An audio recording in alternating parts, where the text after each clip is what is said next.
ইতিহাস গড়া এক বাজার, ঐতিহ্যবাহী একটি বাজার, 22 গ্রামের একটি প্রাণের বাজার, সেটি হচ্ছে 22 মৌজার বাজার।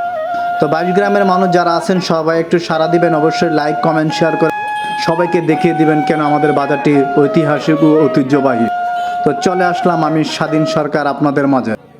বন্ধুরা, সবাই কি অবস্থা, কেমন আছেন? আর ভালো না থেকে উপায় নেই, আমাদের ঐতিহ্যবাহী একটি 22 মৌজার ভিডিও নিয়ে আসলাম আপনাদের মাঝে। মেঘনা নদীর বুকে আমাদের বাজারটি গঠিত হয়েছে। ব্রাহ্মণবাড়িয়া জেলা নবীনগর উপজেলা 22 গ্রামের এক আত্মা দিয়ে একটি বাজার গঠিত হয়েছে, সেটা হচ্ছে 22 মৌজার বাজার। তো আসুন আজকে আপনাদেরকে সে ঐতিহ্যবাহী কেন বলা হয় 22 মৌজারটাকে, তো আপনাদেরকে সেটা তুলে ধরব। এই বাজারটি একটি ঐতিহাসিক ও ঐতিহ্যবাহী বাজার। ব্রাহ্মণবাড়িয়া জেলা না, পুরো বাংলাদেশের মধ্যে আমি চ্যালেঞ্জ করতে পারি এই বাজারটি একটি ঐতিহাসিক ও ঐতিহ্য।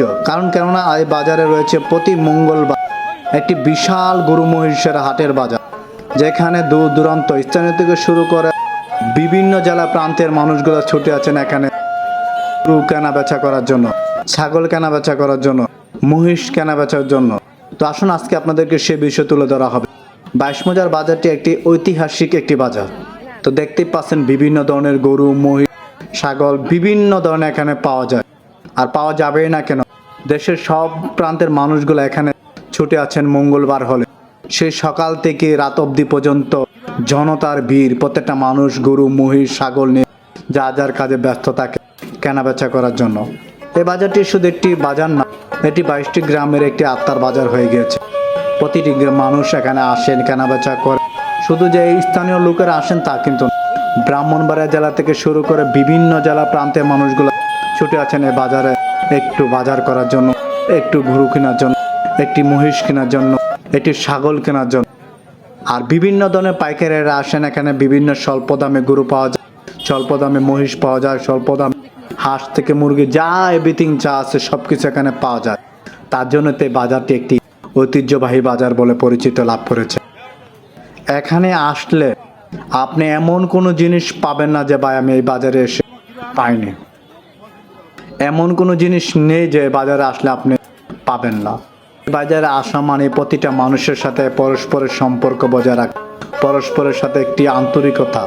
এ বাজারে আসলে বোঝা যায় যে ব্রাহ্মণবাড়িয়াবাসীরা যে কতটা আন্তরিকতা, তারা কিভাবে অন্য মানুষ জেলার মানুষগুলোকে গ্রহণ করে নিতে পারে, তাদেরকে কিভাবে একটি আপ্যায়ন করতে পারে, একমাত্র 22 মৌজার ঐতিহ্যবাহী আসলেই বোঝা যায়।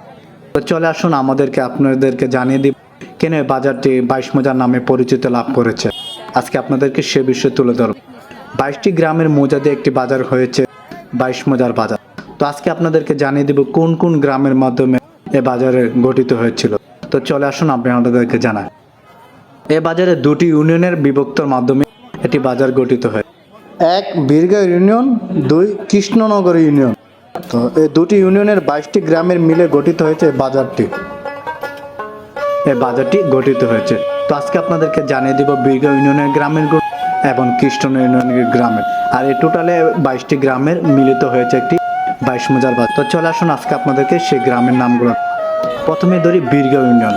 তো আসুন আমরা আজকে বীরগাঁও ইউনিয়নের গ্রামগুলোকে পরিচিত লাভ করি এবং এই গ্রামের মৌজা দিয়ে গঠিত হয়েছিল 22 মৌজা। তো চলে আসুন আমাদের চলে যায় বীরগাঁও ইউনিয়ন।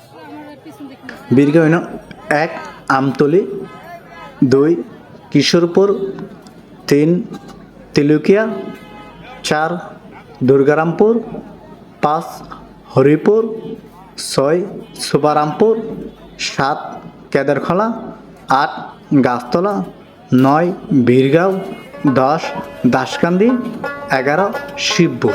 তো এই 11টি বীরগাঁও ইউনিয়নের গ্রামে গঠিত হয়েছে বাজারে মূল কেন্দ্র। তো চলে আসুন আমাদের দ্বিতীয় পার্টে চলে যায় কৃষ্ণনগর ইউনিয়নের গ্রামগুলোর নাম জানা যাক। 1 গৌরনগর, 2 সাতগুড়াহাটি, 3 উত্তর লক্ষ্মীপুর হাজিরহাটি, 4 থানারকান্দি, 5 গাজীরকান্দি, 6 পশ্চিম কৃষ্ণনগর, 7 পূর্ব কৃষ্ণনগর, 8 দৌলতপুর, 9 সীতারামপুর, 10 আশরাফপুর এবং সর্বশেষ 11 দক্ষিণ লক্ষ্মীপুর। তো টোটালে বীরগাঁও ইউনিয়নে 11 এবং কৃষ্ণনগর ইউনিয়নে 11, টোটালে 22টি গ্রামের মৌজা দিয়ে এই বাজারটি গঠিত হয়েছে।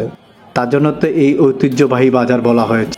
শুধু 22 গ্রামের মানুষ যে এখানে আসে তা কিন্তু না, দেশের প্রান্তের মানুষ ছুটে আছেন এই বাইশমজার বাজারে। তবে বাইশমজার বাজারটি প্রাচীনকাল থেকে শুরু করে। আমি মনে করি যে নবাব সিরাজউল্লাহর শাসনামল থেকে বাজার গঠিত হয়েছে। যুগ যুগান্তর মানুষের আস্থা ভরসা রেখেছেন, স্থানীয় থেকে শুরু করে দেশ প্রান্তের ছুটে আসা মানুষের সে ভরসার প্রতীক হয়ে দাঁড়িয়েছেন বাইশমজার বাজার। বাইশমজার তিলে তিলে গড়ে বাজারটি এখন বড় বিশাল এক বাজারে পরিণত হয়। প্রতি সপ্তাহে 2 বার এ বাজার জমজমাট হয়, 1 মঙ্গলবার, 2 শনিবার। তবে মঙ্গলবার ঐতিহাসিক গরু হাটের কারণে এই বাজারটি বেশি পরিচিতি লাভ করতে পেরেছে। এমন কোনো দেশের প্রান্তের লোকেরা নাই যে বাইশমজার নামটি শুনলে সে চিনতে পারে না বা চেনে নয়। আমাদের এই ঐতিহ্যবাহী বাইশমজারটি একটি গৌরবের বাইশমজার দাঁড়িয়েছে। 22টি গ্রামের একটি গৌরবময় বাজার। আমরা গর্বিত মনে করি এই 22টি গ্রামের মানুষ যে একটি বাজার আমরা গঠিত করতে পারছি। এই ছিল আমাদের ঐতিহ্যবাহী বাইশমজারের পরিচিত। তো ভালো থাকবেন, সুস্থ থাকবেন।